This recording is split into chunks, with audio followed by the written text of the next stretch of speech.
Financial freedom. Who doesn't want that, right? This freedom isn't that hard when you make conscious decisions. Because it definitely does not just happen. It's through consciously doing what is necessary to achieve your goals. So, are you ready to achieve your goals? Learn how to release any financial worry and how to be stress-free when it comes to money. All while maintaining a positive budgeting mindset. Hello and welcome to our podcast, Learn More. I am Glynn and with us today to share her experience, Glynn, a financial coach and the founder of Conscious Finance Coaching. It's my pleasure having you here today, Carol. Thank you so much for having me. It's my pleasure to be here. I must say a very interesting approach you've got with financial consciousness, because I do resonate with your goal and how you believe that we need to align our spendings with our goals and values. But sometimes we're human. We can't help it but worry or overspend. And in your recent post about employee wellness, you mentioned that studies show worrying about your money reduces productivity and increases absenteeism. Why is money a major source of stress with adults, you think?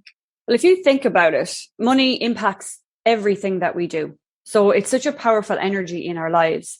And therefore, if we don't feel in control of it, if we feel overwhelmed or that we're not able to manage it, it actually infiltrates every part of our lives. And that's from people who have maybe their incomes are not enough to cover their basic needs, but also the other spectrum, who those who are fortunate enough to have quite a lot of money and excess cash, let's say at the end of the month.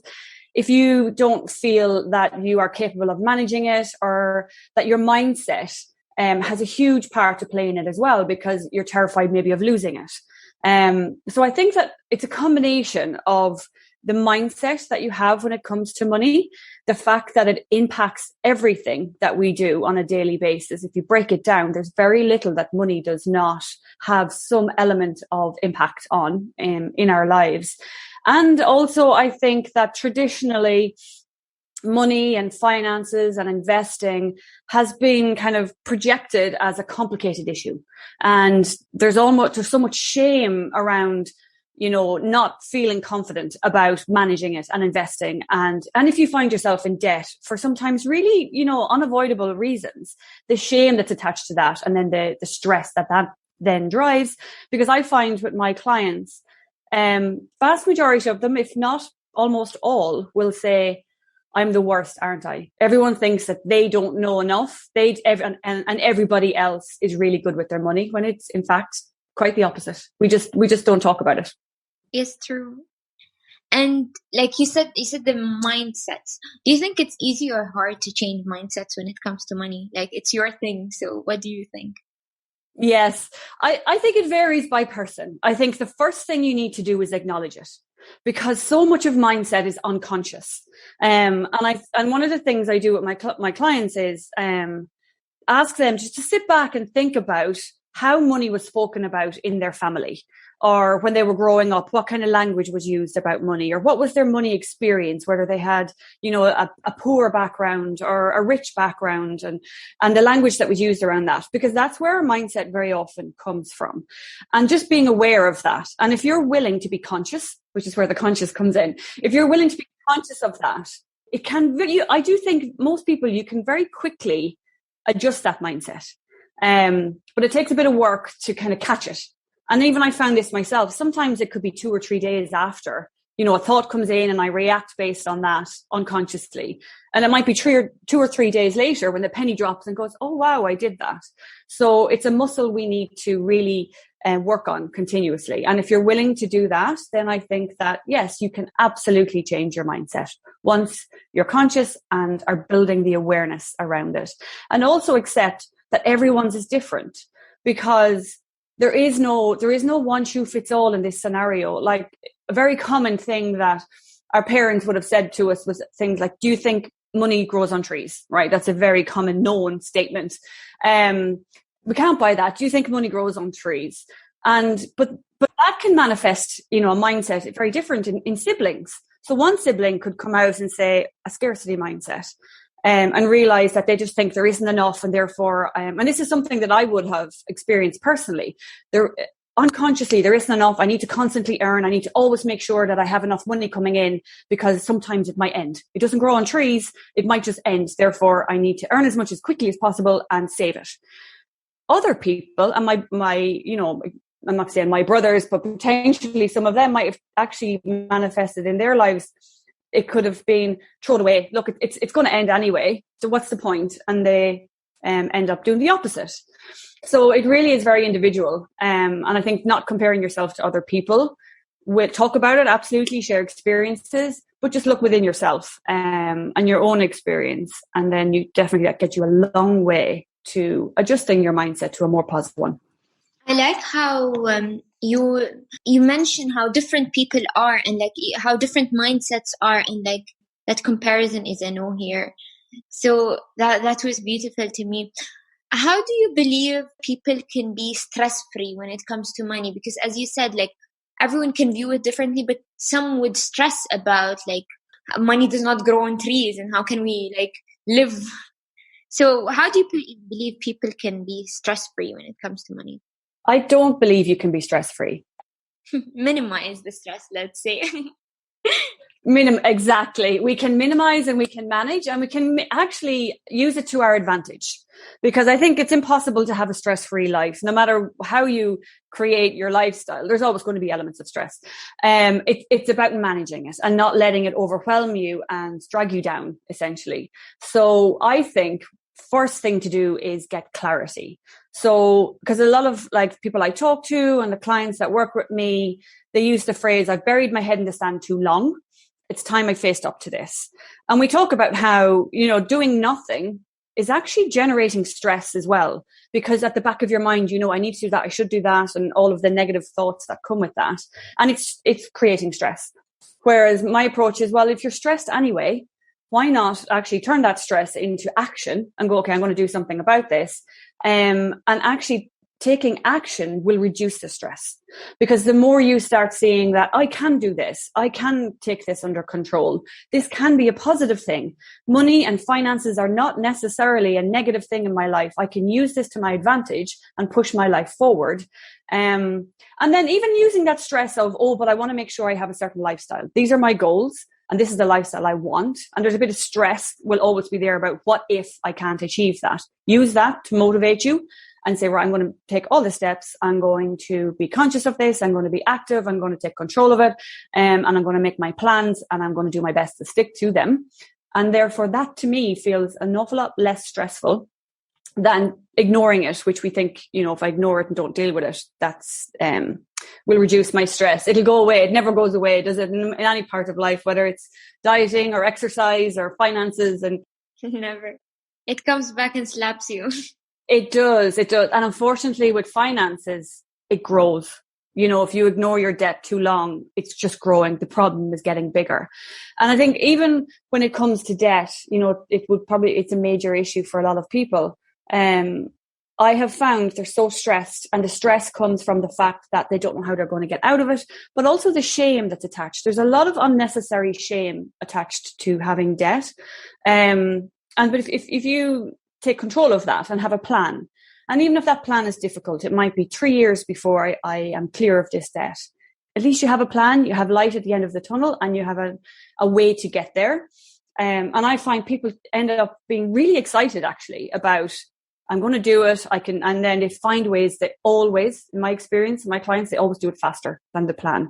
Because once the momentum gets going, it's like compounding, right? They start seeing the difference, they see how it's reducing, and they find new ways to do it faster and put more money to it.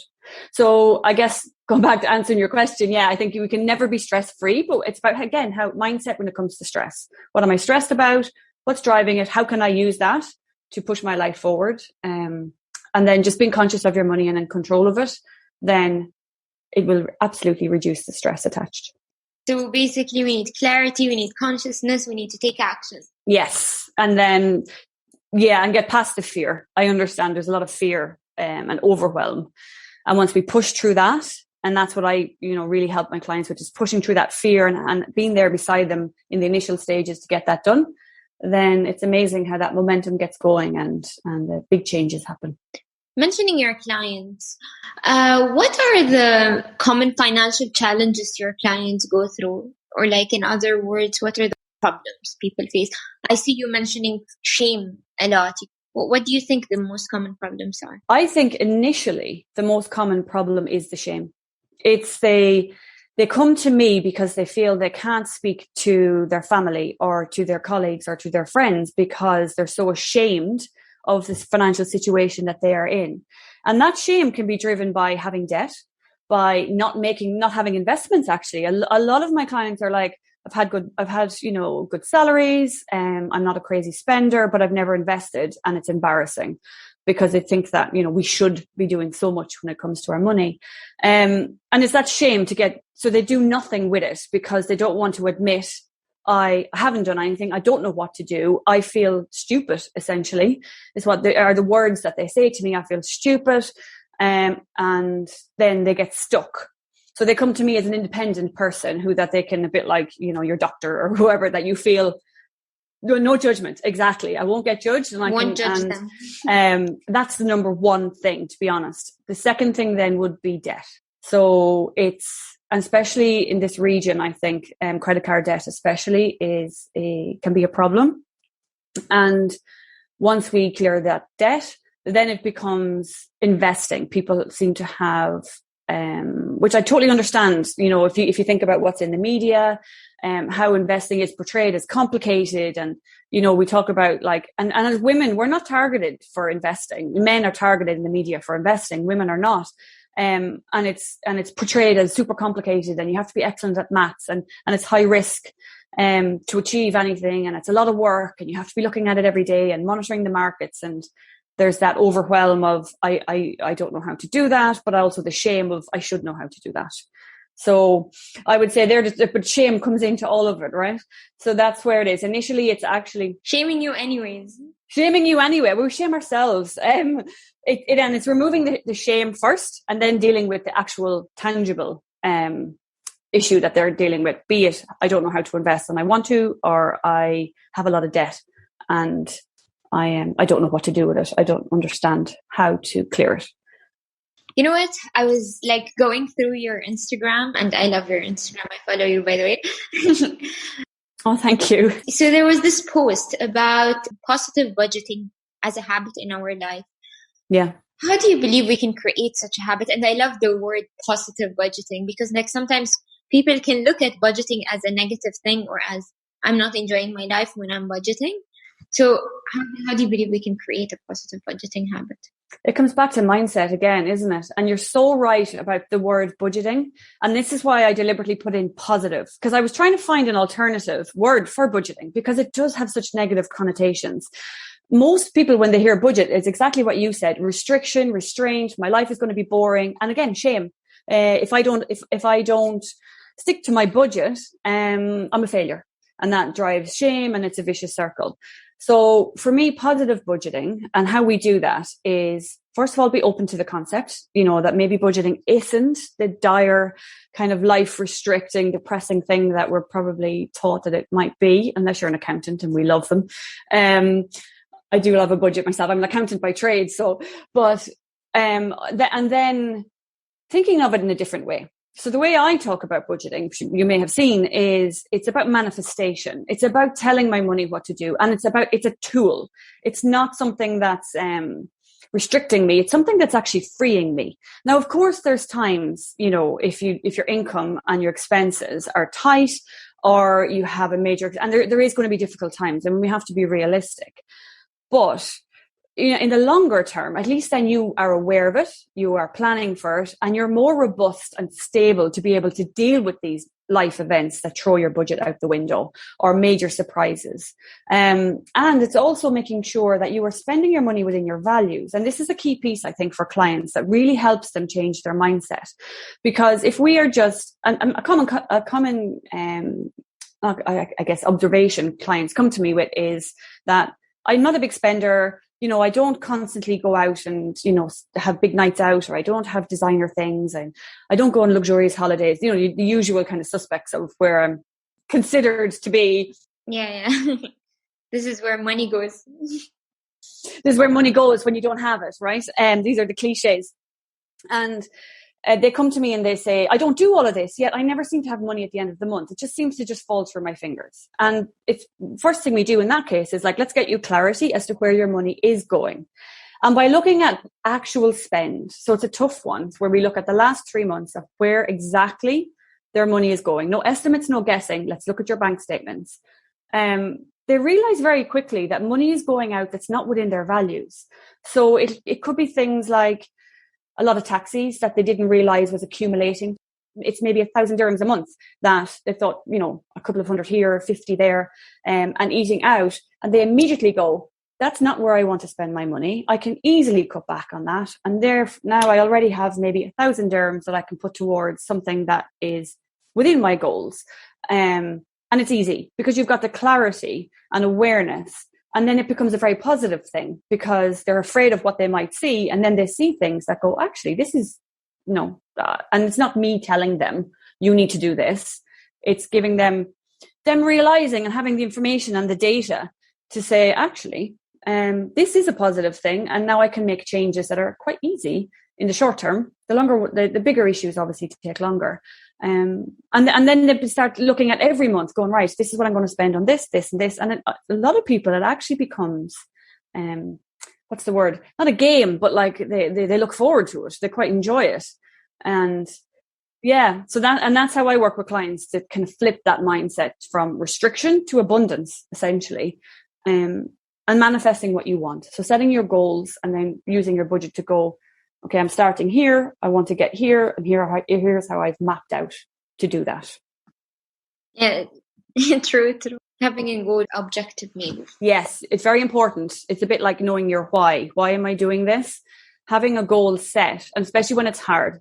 It's okay if someone does, earns enough and can easily have, let's say, excess savings of 20% every month. But for someone who is living a little bit more paycheck to paycheck, where we're trying to create that buffer for savings, having a why and having an end goal that they're really motivated about, that's important to them, is crucial because it can get hard.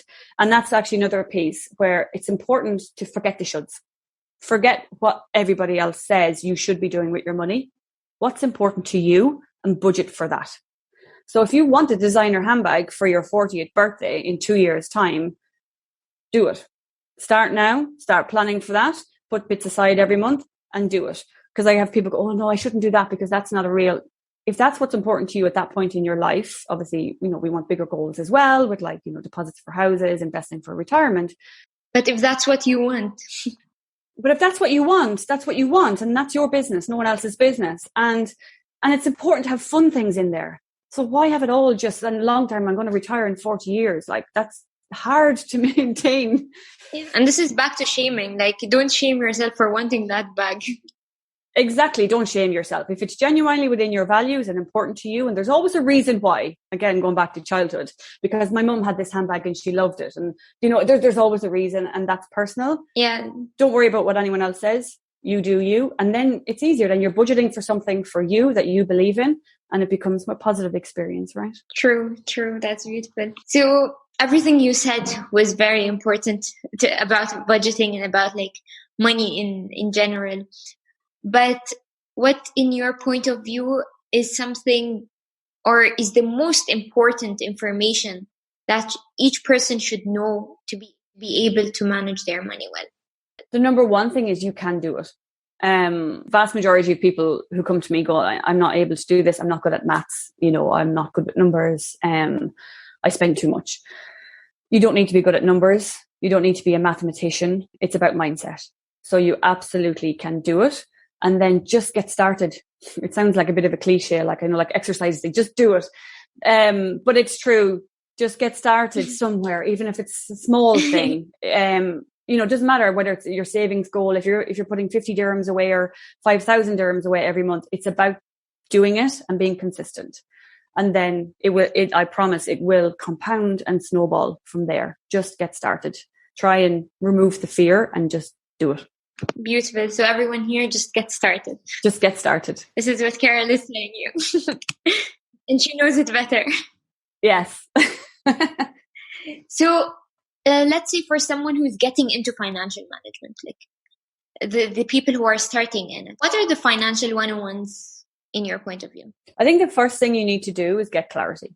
So looking at exactly what's happening now. And I often kind of compare it to, if you decide one day you want to run a marathon and you've never ran before, you have a certain level of fitness, but, and you go to a fitness instructor and ask them for their support to get you to that marathon. The first thing they'll do is say, right, okay, let's look at you now. What is your fitness level? What's your diet like? What's your routine like? They go through everything. Let's just take stock of where you are now, but do that without shame and judgment. Just say, look, whatever it is in the past is the past. True. Where am I now? What's my income? What's my expenses? And then that's the first thing to do. And then look at your goals with your values in mind. Is there areas of my spending that I am not particularly happy with, or I'm surprised by, that I can easily change? I'm going to change them. And what are my long-term goals? Set yourself 3 goals with, the usual way of setting goals with your deadlines. Have some rewards in there along the way for meeting milestones if it's a long-term goal.